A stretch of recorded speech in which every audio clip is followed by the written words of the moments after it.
warahmatullahi wabarakatuh. Halo semuanya. Oke, perkenalkan, nama saya Elvata Safa Azahra dengan NIM 2310911220073. Oke, hari ini kita akan belajar mengenai organ sensori.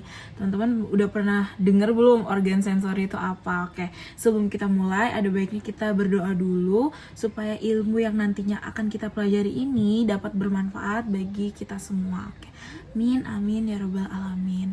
Oke, kita balik lagi ya ke materinya, organ sensori. Oke, jadi sebelumnya ada yang tahu nggak organ sensori itu apa? Langsung aja ya, jadi organ sensori itu adalah bagian dari tubuh yang berfungsi untuk menerima dan mengolah rangsangan dari lingkungan luar. Nah, jadi nih, apa saja sih yang akan kita sampaikan tentang organ sensori ini?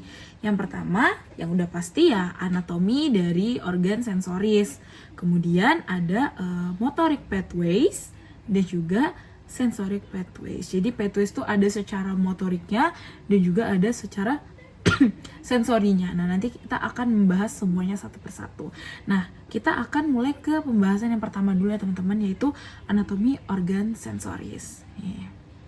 Kalian siap teman-teman? Oke, kita mulai ya. Dari yang pertama. Organ sensori yang pertama yaitu adalah mata. Nah, ini adalah anatomi matanya teman-teman. Seperti yang bisa kita lihat, ini adalah mata kita. Ini secara keseluruhan. Nah, untuk bagian-bagiannya itu udah pasti akan banyak banget teman-teman. Jadi kita akan bahas beberapa yang cukup penting dan cukup krusial di bagian mata ini. Sehingga kita tuh harus tahu organ yang mana dan fungsinya itu apa. Kita harus tahu teman-teman. Kita mulai dari yang pertama nih. Nah, ini adalah sklera. Sklera tuh yang mana? Sklera tuh yang ini sih. Nah, jadi sklera ini tuh adalah bagian dari mata yang merupakan lapisan luar. Jadi itu lapisan luar yang keras dan berwarna putih. Nih, bisa dilihat teman-teman. Nah, fungsi utama dari sklera itu sendiri adalah untuk memberikan bentuk dan juga perlindungan bagi mata. Nah, ia tuh juga berfungsi untuk memberikan titik perlekatan untuk otot-otot mata. Sehingga dia tuh dapat mengontrol dari gerakan bola mata. Kita lanjut ke organ yang selanjutnya yaitu iris. Nah, iris tuh yang ini ya teman-teman, nih iris. Nah, iris sendiri itu berfungsi untuk mengatur jumlah cahaya yang masuk ke dalam mata. Jadi cahaya-cahaya yang mau masuk ke dalam mata kita itu akan diatur dulu oleh iris. Nah, kita lanjut ke organ yang selanjutnya yaitu adalah kornea. Nah, kita udah sering dengar banget ya teman-teman kornea ini. Nah, untuk kornea sendiri itu adalah lapisan transparan di bagian depan mata yang melindungi bagian dalam dan membantu memfokuskan cahaya nih. Jadi dia kornea itu ada di sini. Oke, lalu apa sih fungsi kornea? Nah, fungsi kornea ini ada banyak banget, tapi untuk beberapa yang paling pentingnya itu yang pertama adalah untuk pembiasan cahaya. Jadi si kornea ini akan membantu membiaskan cahaya agar fokus pada retina. Jadi dia akan membantu membiaskan agar cahaya yang masuk tuh bisa membias ke retina dengan baik. Nah, kemudian fungsi yang kedua adalah sebagai pelindung. Nah, jadi kornea ini akan melindungi struktur mata dari debu dan juga mikroorganisme supaya mata kita tetap aman gitu. Ya, tentu saja dibantu dengan kelopak mata kita dan juga bulu mata kita. Nah, kemudian yang ketiga, dia berfungsi untuk menjaga tekanan. Nah, gimana? Jadi dia tuh akan berperan dalam menjaga tekanan dari intraokular. Nah, dan fungsinya yang selanjutnya adalah sebagai sensitivitas tingkat tinggi. Jadi dia cukup sensitif karena di kornea ini dia tuh memiliki banyak ujung saraf sehingga dapat membangkitkan refleks perlindungan gitu. Oke, kita lanjut ke organ yang selanjutnya nih adalah pupil. Nah, pupil ini sebenarnya cukup unik ya teman-teman karena dia tuh adalah organ tapi yang tidak ada organnya gitu. Kenapa dibilang demikian? Karena sebenarnya pupil ini adalah suatu celah di antara dari iris nih di sini. Jadi dia tuh berupa celah antara iris dan juga iris. Nah, ini pupil, makanya dibilang pupil itu sebenarnya nggak ada organnya seperti itu. Nah, pupil sendiri itu adalah lubang kecil yang ada di tengah iris. Nah, dia itu mengatur jumlah cahaya yang masuk ke dalam mata sehingga kita tuh dapat melihat jelas gitu di berbagai macam kondisi. Nah, itu dibantu oleh si pupil ini. Nah, untuk organ yang selanjutnya yaitu ada lens atau lensa. Nah, lensa sama ya teman-teman, prinsipnya seperti lensa pada kamera. Jadi manusia itu juga punya lensanya sendiri. Nih, nih yang ini. Nah, lensa itu bagian transparan di dalam mata. Nah, dia tuh ada di belakang pupil. Mohon maaf teman-teman, saya sedang batuk. Nah, jadi untuk lensa ini bagian transparan di belakang pupil ini, dan fungsinya adalah untuk memfokuskan cahaya yang masuk ke mata agar dapat membentuk gambar yang jelas di retina. Jadi semua organ-organ yang di depan ini itu bekerja sama untuk membantu dari si retina itu sendiri. Oke? Untuk anatomi mata sepertinya sudah cukup. Kita lanjut ke organ yang selanjutnya. Nah, ini dia organ yang selanjutnya teman-teman, adalah telinga. Nah, untuk telinga sendiri itu tuh dibagi menjadi 3 regio utama. Nih, ada outer atau luar, kemudian middle atau tengah, dan juga inner atau dalam. Nah, jadi telinga tuh dibagi jadi 3, bagian luar, tengah, dalam. Nah, masing-masing tuh punya fungsinya masing-masing juga teman-teman. Semua fungsinya tuh berbeda-beda. Yang pertama kita mulai dari telinga luar dulu ya teman-teman. Jadi telinga luar ini berfungsi untuk mengumpulkan dan mengarahkan gelombang suara ke telinga bagian dalam. Nah, jadi dia akan mengumpulkan suara terus meneruskannya ke bagian di dalam. Nah, seperti itu. Nah, untuk organ-organnya apa aja? Organ-organnya ya seperti yang tertera pada gambar ini, ada lobus aurikular ya kan? Pakai warna ini. Nah, lobus aurikular, kemudian ada konka, kemudian ada skapa, dan juga lain sebagainya. Oke, kita lanjut ke organ bagian yang kedua, regio yang kedua, yaitu adalah bagian tengah nih. Bagian tengah ini ada beberapa organ yang sangat tidak asing ya di mata kita teman-teman. Jadi untuk bagian tengah sendiri, organ regio bagian tengah sendiri itu fungsinya adalah untuk memperkuat dan mentransmisikan getaran suara dari gendang telinga ke telinga dalam. Nah, jadi ibaratnya yang luar tadi tuh menangkap suara, menangkap sinyal gitu untuk dimasukkan. Nah, yang bagian tengah ini dia akan memperkuat getaran tersebut gitu supaya lebih mantap gitu masuk ke dalam telinga bagian dalam gitu. Nah, untuk organ-organ di bagian tengah itu ada organ yang cukup penting seperti kayak membrana timpani gitu, kemudian ada cavitas timpani, kemudian ada 3 tulang di sini yang namanya juga cukup tidak asing di mata kita seperti malleus, incus, stapes. Nah, seperti itu. Nah, kita lanjut ke bagian yang ketiga atau yang terakhir, yaitu bagian dalam nih, bagian dalam.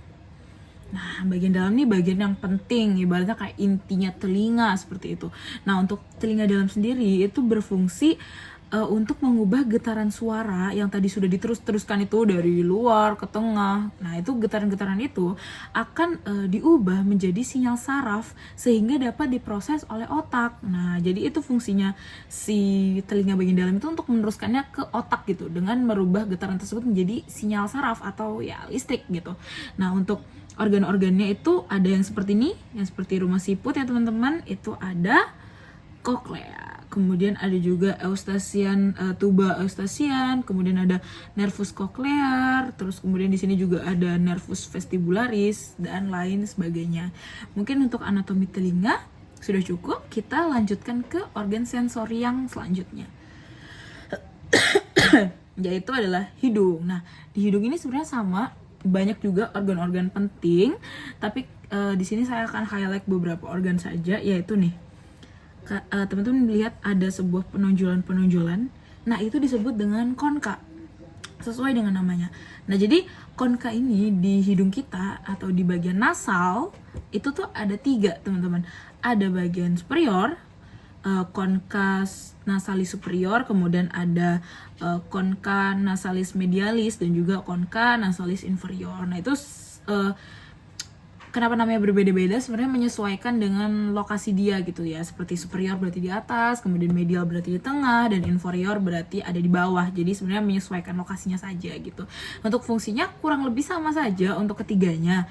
Jadi fungsinya sendiri itu untuk menghangatkan udara dan melembabkan udara. Jadi udara yang masuk tuh akan dia hangatkan dan dia dilembabkan, nah seperti itu. Kemudian dia tuh juga berfungsi untuk menyaring partikel dan mengatur aliran udara. Nah selain itu ada fungsi penting lainnya, yaitu dia tuh memfasilitasi penciuman yang dibantu dengan nervus olfaktorius. Jadi dia akan memfasilitasi penciuman nih. Tiga ini akan memfasilitasi penciuman dibantu dengan nervus olfaktorius. Ini nervus olfaktorius. Nah, buat teman-teman yang belum tahu, nervus olfaktorius ini adalah bagian nervus cranialis yang berfungsi untuk penciuman. Nanti akan saya jelaskan lagi mengenai nervus cranialis di selanjutnya. Tapi intinya untuk di hidung ini akan dibantu oleh nervus olfaktorius, adalah nervus pertama dari nervus cranialis. Fungsi dia ya karena hidung untuk penciuman, berarti ya nervus olfaktorius berfungsi untuk penciuman, seperti itu. Nah, kita cukupkan untuk anatomi hidung di sini. Kita lanjut ke organ sensori yang selanjutnya, yaitu lidah. Oke. Untuk lidah sendiri sebenarnya kita fokus ke bagian rasa-rasa yang dirasakan oleh lidah ya teman-teman.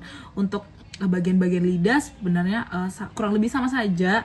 Ada bagian puncak atau apex nih teman-teman, namanya apex berarti puncak dari lidah. Kemudian ada body itu kalau dalam bahasa anatomi namanya corpus, berarti corpus lingualis gitu. Jadi kayak apex lingua, corpus lingua, dan juga beberapa papila atau tonjolan-tonjolan. Sebenarnya papila yang ada di lidah ini ada banyak, masing-masing juga punya fungsinya yang berbeda-beda. Oke. Tapi di sini kita akan fokus ke fungsi-fungsi dari perasanya sendiri. Nah, untuk perasanya sendiri, jadi lidah kita tuh bisa merasakan beberapa rasa gitu. Nah, kita mulai dari manis. Rasa manis tuh dia ada di sini, di ujung lidah, teman-teman. Jadi kita merasakan manis itu di ujung lidah. Kemudian ada rasa asam. Nah, asam itu ada di sisi depan, tapi bagian lateral, di bagian samping depan. Nah, itu adalah merasakan rasa asam. Kemudian untuk rasa pahit, itu dia ada di bagian belakang lidah. Oke? Dan yang terakhir adalah rasa gurih atau umami. Nah, itu dia ada di tengah tapi sedikit ke belakang, jadi sekitar di sini. Oke, teman-teman, jadi itu adalah rasa-rasa yang bisa dirasakan oleh lidah kita. Kita cukupkan untuk anatomi lidah, kita lanjut ke organ sensori yang selanjutnya, yaitu kulit. Nah, kulit ini untuk perabaan ya teman-teman. Sebenarnya untuk fungsinya sudah cukup jelas aja. Mungkin kurang lebihnya teman-teman juga sudah tahu. Kayak misalnya dari organ yang pertama tadi mata. Berarti mata berfungsi untuk penglihatan. Kemudian untuk telinga berarti berfungsi untuk pendengaran. Terus hidung untuk penciuman. Terus lidah untuk perasa. Dan terakhir kita ada di organ sensori kulit. Nah, sensori apa yang dia lakukan? Yaitu perabaan, seperti itu. Nah, untuk kulit sendiri itu dibagi menjadi 3 lapisan, teman-teman. Ada nih epidermis, kemudian ada dermis, dan juga hipodermis. Nah, setiap lapisan itu pasti punya strukturnya masing-masing ya teman-teman, dan punya fungsi yang berbeda-beda juga. Nah, kita mulai dari lapisan yang paling tipis dan paling atas, paling luar, yaitu epidermis nih, di sini. Nah, epidermis sendiri itu memiliki beberapa fungsi. Yang pertama, untuk melindungi jaringan di bawah dari kerusakan dan infeksi. Jadi dia melindungi jaringan-jaringan yang ada di bawah, seperti itu. Yang kedua, dia mengontrol penguapan air dari tubuh. Oke? Yang ketiga, dia itu mengandung sel-sel sensorik. Jadi di bagian epidermis itu ada sel-sel sensorik, sehingga kita tuh dapat merasakan rangsangan. Kemudian yang keempat, dia tuh memproduksi melanin. Jadi si epidermis ini akan memproduksi melanin yang memberikan warna dan melindungi kita dari radiasi UV, seperti itu. Dan yang terakhir adalah untuk regenerasi. Nah, jadi di epidermis ini, nah sel-sel itu akan terus diperbarui dan diperbaiki sehingga epidermis dapat dikatakan sebagai fungsi regenerasi. Oke, kita lanjut ke yang selanjutnya, lapisan yang paling tebal nih, yang paling tebal di bagian sini, yaitu dermis. Oke, untuk dermis sendiri itu ada beberapa fungsinya. Yang pertama, untuk dukungan struktural. Jadi dermis ini akan memberikan kekuatan dan elastisitas pada kulit kita. Untuk fungsi yang kedua, dermis akan mengatur suhu tubuh dan menyediakan nutrisi bagi si epidermis gitu. Jadi dia akan menyediakan bantuan berupa nutrisi untuk lapisan yang ada di atasnya gitu.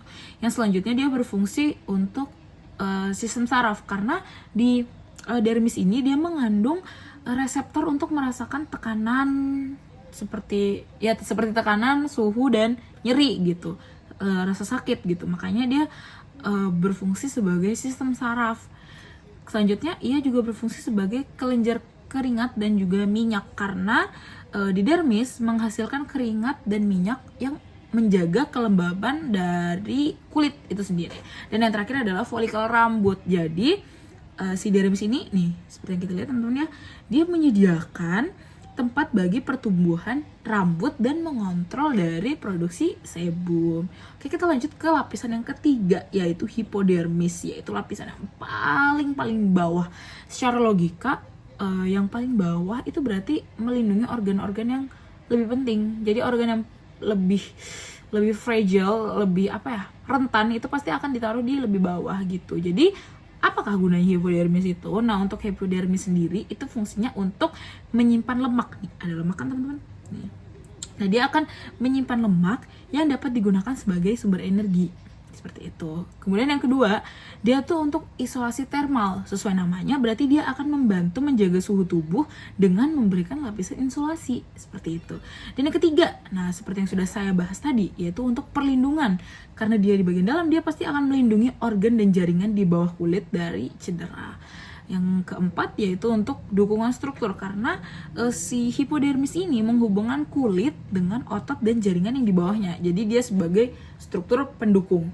Dan yang terakhir adalah sebagai penyediaan pembuluh darah, karena si hipodermis ini mengandung pembuluh darah nih.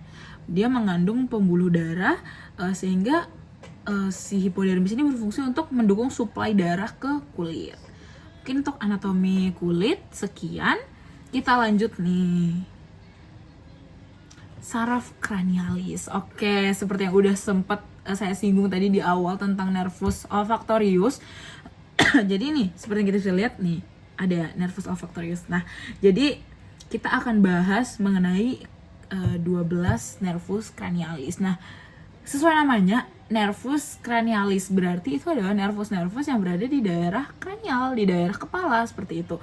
Nah, karena di sini ada 12 nervus, saya akan menjelaskan satu persatu fungsinya seperti apa.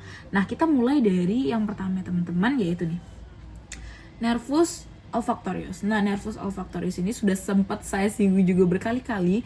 Dia berfungsi untuk mengontrol penciuman, seperti itu. Nah, yang kedua adalah nervus opticus. Nah, maaf teman-teman. Ini untuk nervus olfactorius itu yang ini. Nah, untuk nervus opticus itu yang ini. Sebenarnya sesuaikan saja dengan titik-titiknya. Teman-teman mungkin bisa saya lingkarin biar lebih mudah untuk dilihat. Ini adalah nervus olfactorius. Kemudian ini adalah nervus opticus. Oke, untuk nervus opticus sendiri itu berfungsi untuk mengontrol penglihatan. Berarti nervus opticus berhubungan dengan mata, nervus olfactorius untuk penciuman, nervus opticus untuk mata. Sesuai namanya sih, opticus, seperti itu. Oke, kita lanjut ke yang ketiga, yaitu nervus oculomotorius. Nah, yang mana nervusnya? Nervusnya itu ini. Nah, oke. Untuk nervus oculomotorius itu berfungsi untuk mengontrol gerakan mata dan juga fungsi pupil. Lagi-lagi berkaitan dengan mata. Oke, kita lanjut ke nervus yang keempat, nervus trochlearis. Nah, nervus trochlearis ini dia berfungsi untuk mengontrol gerakan mata. Nah, nanti ada juga otot yang fungsinya sama, tapi nanti akan saya jelaskan bedanya di mana, oke? Nah, untuk nervus trochlearis itu yang ini ya, teman-teman. Oke, kita lanjut ke nervus yang selanjutnya, yaitu nervus trigeminus. Nah, nervus trigeminus ini adalah nervus kelima yang berfungsi untuk mastikasi. Jadi dia akan mengontrol sensasi wajah dan gerakan dari otot mengunyah, seperti itu. Nah, kita lanjut ke nervus yang keenam, yaitu adalah abducens. Nah, nervus abducens ini fungsinya sama seperti nervus keempat tadi, yaitu untuk mengontrol gerakan mata. Lalu di mana bedanya? Bedanya adalah kalau misalnya nervus trochlearis itu mengontrol gerakan mata ke atas dan juga ke bawah. Jadi dia akan mengontrol gerakan mata yang ke atas ke bawah, sedangkan yang nervus abducens ini akan mengontrol gerakan mata ke arah lateral. Seperti itu. Bedanya di situ. Jadi fungsinya sama, hanya beda di bagian arahnya saja. Oke, nervus yang selanjutnya, nervus 7, yaitu adalah nervus facialis nih. Oke. Nervusnya sebenarnya disesuaikan saja dengan titiknya teman-teman. Nah, untuk nervus facialis sendiri itu berfungsi untuk mengontrol ekspresi wajah, rasa dari bagian depan lidah. Yang rasa manis tadi itu berarti dikontrol oleh nervus facialis teman-teman gitu. Dan juga kelenjar air liur. Nah, itu tadi fungsinya. Kemudian lanjut ke nervus yang ke-8 yaitu vestibulocochlearis. Nah, vestibulocochlearis ini berfungsi untuk mengontrol pendengaran dan keseimbangan. Nah, berarti vestibulocochlearis ini berhubungan dengan telinga. Oke, lanjut ke yang selanjutnya yaitu nervus ke berapa tadi? Tadi udah vestibulocochlearis berarti glossopharyngeus. Glossopharyngeus. Nah, ini glossopharyngeus adalah nervus ke-9. Nah, fungsi dia adalah mengontrol rasa dari bagian belakang lidah dan fungsi menelan. Jadi glossopharyngeus ini ada hubungannya dengan rasa pahit ya, atau bagian belakang lidah yang tadi sudah saya sebutkan tadi. Nah, yang selanjutnya adalah nervus ke-10. Nah, ini sebenarnya sangat-sangat sering disebut ya teman-teman. Nervus vagus ini sangat-sangat sering lah disebut. Nah, nervus vagus sendiri itu fungsinya untuk mengontrol fungsi otonom dari organ-organ dalam. Tuh, dia juga berfungsi untuk menelan dan juga suara. Jadi emang fungsinya tuh multifunction gitu. Makanya nervus vagus ini cukup sering untuk disebut-sebut seperti itu. Nah, yang terakhir, belum terakhir masih ada nervus ke-11 dan 12. Nervus yang ke-11 adalah nervus accessorius. Nah, nervus accessorius itu untuk mengontrol otot leher dan juga bahu. Kemudian yang terakhir adalah nervus hypoglossus. Nah, nervus hypoglossus ini untuk mengontrol gerakan dari lidah kita. Nah, sebenarnya ada cara mudah untuk menghafal dari nervus cranialis. Karena nervus cranialis kan cukup banyak ya teman-teman. Ada 12 gitu. Jadi memang cara mudahnya adalah dengan kita menghafalkannya dengan lagu. Nah, gimana tuh lagunya? Jadi lagunya seperti ini. Olfactorius, opticus, oculomotorius, trochlearis, trigeminus, abducens facialis, vestibulocochlearis, glossopharyngeus, vagus, accessorius, dan juga hypoglossus. 12 nervus cranialis. Seperti itu. Oke, kita lanjut ke, nah ini yang cukup kompleks ya teman-teman. Semoga saya bisa menyampaikannya dengan cukup baik, yaitu adalah motoric pathways. Jadi di sini saya ngambil contohnya motoric pathways untuk otot bagian lower body. Nah, oke, jadi semuanya itu dimulai nih, diperhatikan teman-teman ya. Dimulai dari primary motor cortex. Jadi dimulai dari primary motor cortex ini di bagian atas. Nah, jadi primary motor cortex ini akan menginisiasi sinyal motorik untuk gerakan sukarela. Jadi dia menginisiasi sinyal motorik, salah pulpen teman-teman. Dia meneruskan, warnanya nggak kelihatan teman-teman, maaf. Kita ke warna yang lebih terang. Nah, dia akan meneruskan menuju ke tractus corticospinalis. Nah, nanti sinyal motoriknya akan bergerak melalui serat saraf yang membentuk jalur ini, jalur ini untuk menuju ke spinal cord atau sumsum tulang belakang. Nah, nanti setelah sinyal tuh mencapai dari si spinal cord ini, dia tuh akan memasuki jalur corticospinal. Nah, lalu apa gunanya interneuron ini? Nah, nanti sinyal yang tadinya di spinal cord itu dapat diteruskan ke interneuron. Nah, interneuron itu lokasinya juga ada di spinal cord ya teman-teman. Nah, kenapa diteruskan ke interneuron? Itu sebenarnya untuk pengolahan dan integrasi sebelum diteruskan ke motoneuron gitu. Jadi proses diolah terlebih dahulu lah ibaratnya. Nah, setelah dari interneuron akan berjalan ke lower motor neuron. Nah, interneuron itu nanti akan menghubungkan dengan lower motor neuron dan akan bertanggung jawab untuk otot-otot yang akan bergerak gitu. Jadi ibaratnya dari interneuron dia akan ke lower motoneuron, dan dari lower motoneuron itu dia akan bergerak lagi ke otot-otot. Nah gitu. Jadinya lower motor neuron ini akan menghantarkan sinyal ke otot-otot sehingga dapat menginisiasi kontraksi dan juga gerakan dari otot-otot tersebut. Kayak mungkin sekian untuk motoric pathways secara mudahnya, kurang lebih mudah. Kita lanjut ke yang selanjutnya. Mohon maaf teman-teman, ada kucing saya naik, nggak boleh ya. Oke, kita lanjut ke sensory pathways. Oke, sensory pathways nih saya cukup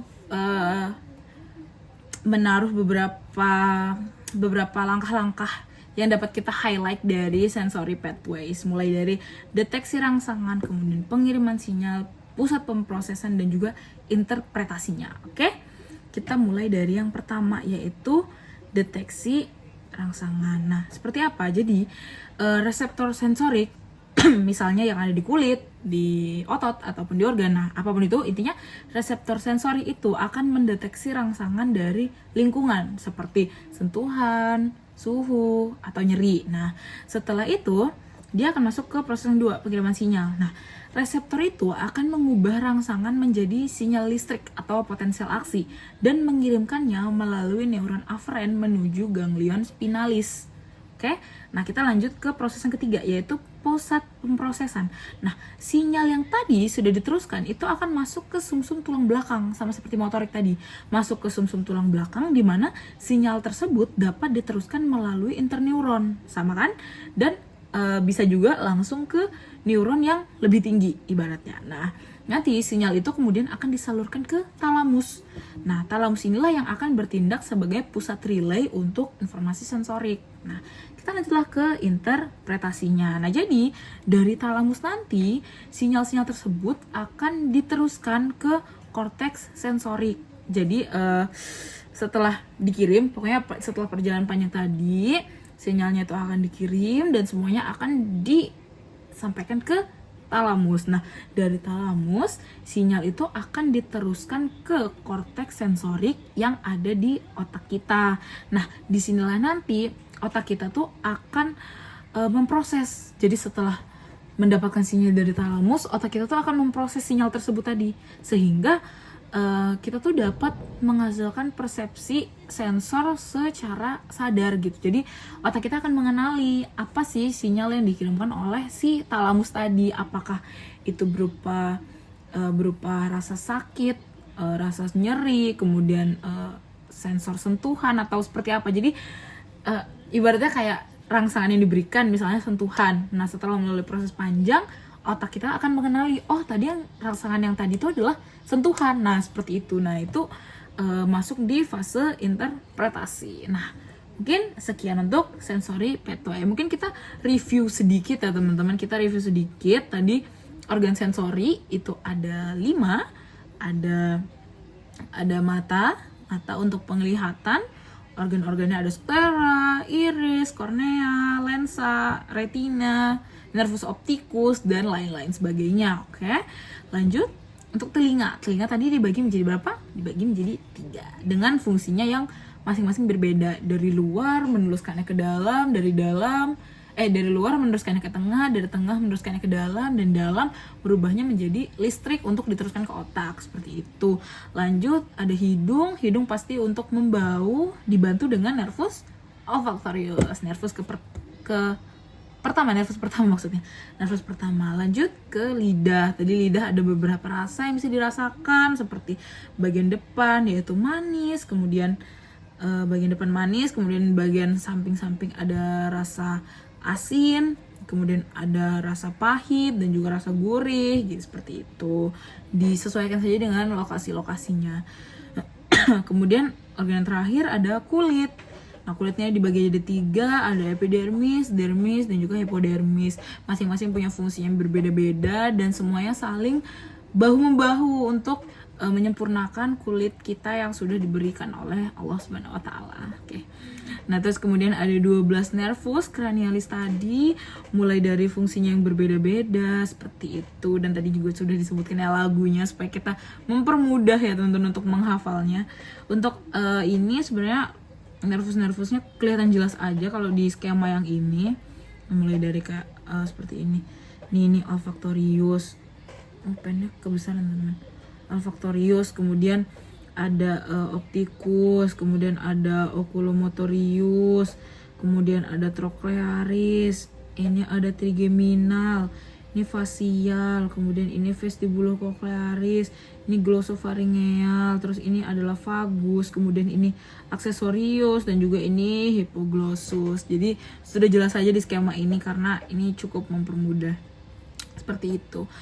Terus untuk motoric pathways tadi ya sama, mulai dari primary motor cortex, terus kita selanjutkan ke tractus corticospinalis, nanti dari tractus corticospinalis akan diteruskan ke spinal cord, di mana di spinal cord itu terdapat interneuron gitu. Nah, nanti interneuron akan meneruskannya ke lower motoneuron atau ke motoneuron lainnya yang membutuhkan, ya ibaratnya yang ingin dilewati oleh pathways itu, karena ini contohnya adalah lower body, berarti ke lower motoneuron seperti itu. Nah, nanti lower motoneuron akan meneruskannya ke otot-otot yang akan kita berikan motorik seperti itu. Untuk sensori sendiri sudah disebutkan tadi, mulai dari deteksi rangsangan, kita mendeteksi rangsangan apa yang masuk, kemudian kita kirim sinyalnya ke spinal cord dan interneuron tadi, kemudian akan diproses dan dikirimkan ke talamus, kemudian nanti talamus akan mengirimkannya ke otak dan otak akan memproses kayak sinyal apakah tadi yang diberikan, rangsangan apakah tadi yang kita terima, seperti itu. Nah, mungkin sekian materi yang dapat saya sampaikan kali ini mengenai organ sensoris. Semoga materi yang saya berikan tadi dapat bermanfaat bagi kita semua. Semoga tidak ada kesalahan kata ataupun penyampaian yang saya sampaikan. Semoga apa yang saya pelajari sesuai dengan kenyataannya, sesuai dengan yang diharapkan. Jika semisal ada kesalahan dari ilmu yang saya berikan tadi, saya mohon maaf sebesar-besarnya, karena manusia tidak luput juga dari kesalahan. Mungkin setelah ini teman-teman bisa mencari informasi dari sumber-sumber lain, belajar dari sumber-sumber lain, sehingga kita tuh dapat menambah lebih banyak ilmu pengetahuan. Nah, mungkin karena kita awali dengan doa, kita akhiri dengan doa juga. Semoga kita semua dapat terus belajar dan menggali informasi terlebih di bidang medis ini, supaya ilmu yang kita dapatkan lebih bermanfaat bagi orang-orang di sekitar kita dan juga orang-orang yang membutuhkan nantinya. Sekian dari saya Elfata pamit undur diri. Wassalamualaikum warahmatullahi wabarakatuh. Terima kasih semuanya.